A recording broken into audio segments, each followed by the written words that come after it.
Hello and welcome back to my channel. My name is Chris, and on today's video we're going to talk about a fragrance from the house of Dior.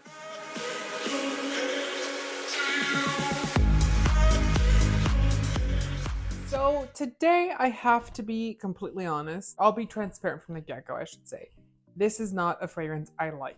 I tried to, point out all the nice traits about it, all the nice qualities about it. It is a fragrance I've tried multiple times because I've bought in a lot of Dior fragrances from their La Collection Privée line, but they sent samples of this fragrance a whole bunch of times. Like, they tried to get this fragrance to get purchased. They really do push for it.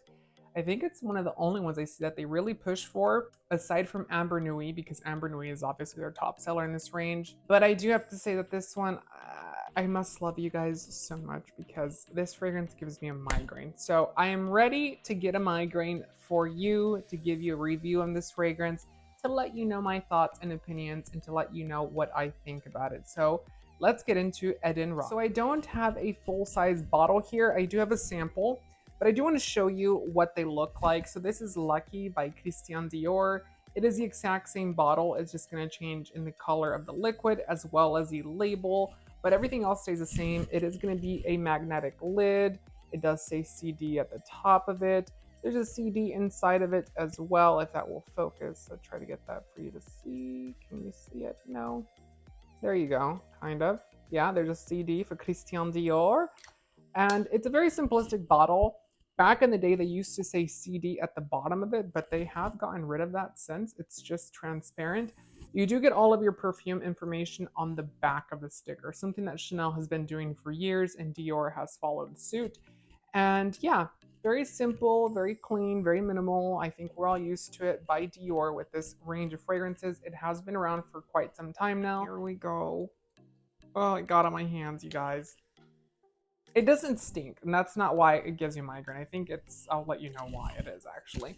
So this fragrance was launched not long ago. It is a fragrance by the perfumer of Francois Dimanchy. It was one of his last actual launches by the House of Dior before he obviously decided to retire and leave the House of Dior. This one was launched in 2021, and the fragrance is named EDEN-ROC because it's supposed to symbolize the Cap EDEN-ROC, which was a legendary luxury hotel on the French Riviera. And that hotel was obviously very popular with the aristocrats, the rich, the famous, the luxury lifestyle of the French people, and people across the globe were very familiar with this hotel, and I'm sure they still are. I think it's still around, I don't know, but this is what this fragrance is named after. And I have to say, this is what Dior Riviera was before Dior Riviera was around. So it's supposed to obviously symbolize the Mediterranean Sea, that sea breeze, that very coastal town, those beautiful little pictures you see of the French Riviera cities, those picturesque towns.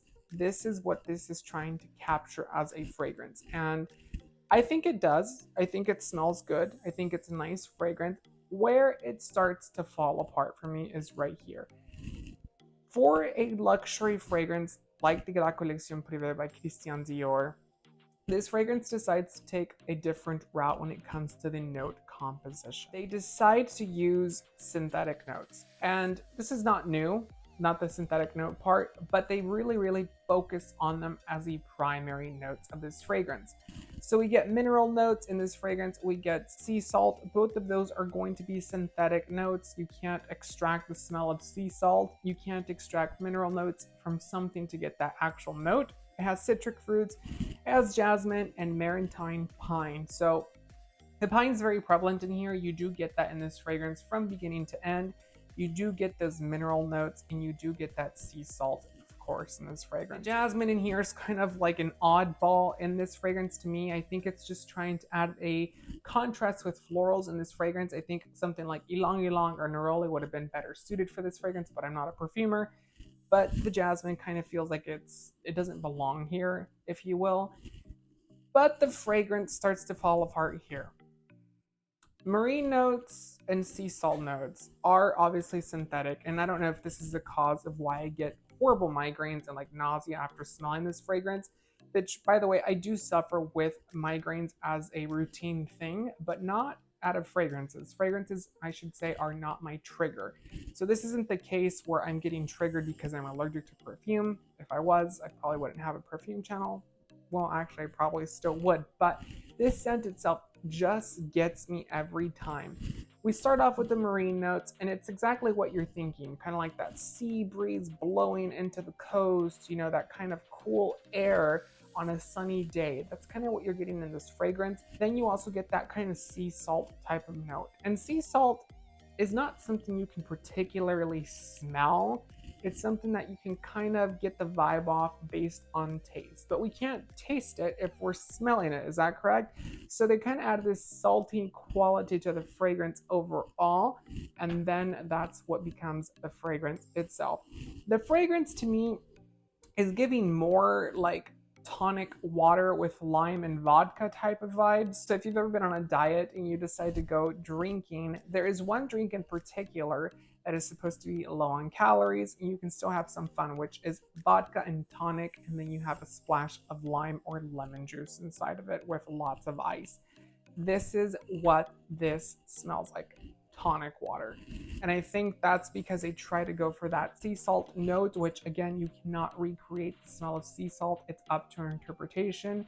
And to get that, I feel like they kind of need that vibe of that tonic water with some vodka and some lime and some salt. So it's okay.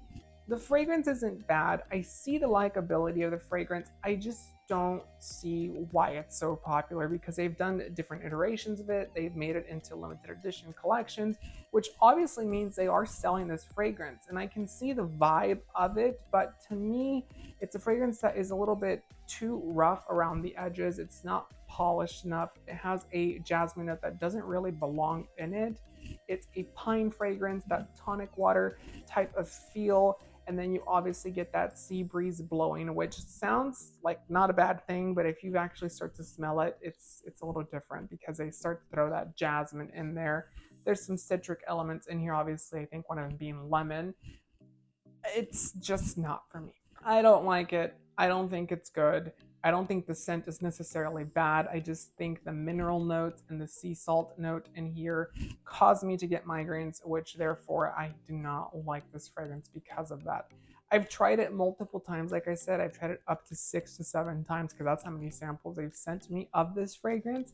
And every single time I'm like, let's give it a shot. Let's try it. Let's spray it on. Let's stop being picky. Let's stop being weird. And every time without a fail, it starts to give me nausea and a migraine, and it's starting to now. But I don't know. What do you think of this fragrance? Have you tried it? Have you not tried it? When it comes to longevity, I will say it's not good, even though it is a synthetic fragrance for the most part, which is disappointing because typically you'd think, oh, synthetic is going to be the equivalent of longevity, and it's not in this fragrance, at least in my opinion. The scent, like I said, tends to wash off after a few hours, and the scent is very unisex. To me, it falls a little bit more on the masculine side, not by much, but just a little bit, because it's going to be one of those freshy green fragrances with that fizziness to it. I typically love these scents, and I just don't love this one, unfortunately. So I'm sorry to disappoint. I hope that if you love this fragrance, you're not getting disappointed by me or upset at me, because it's just not one that I like. And I feel like at the end of Francois Dumas's career, he started to do a lot of misses, in my opinion, and this is one of them. So don't forget to let me know what you think about this review down in the comments. Don't forget to give the video a thumbs up and subscribe for more fragrance related content. Until next time, take care.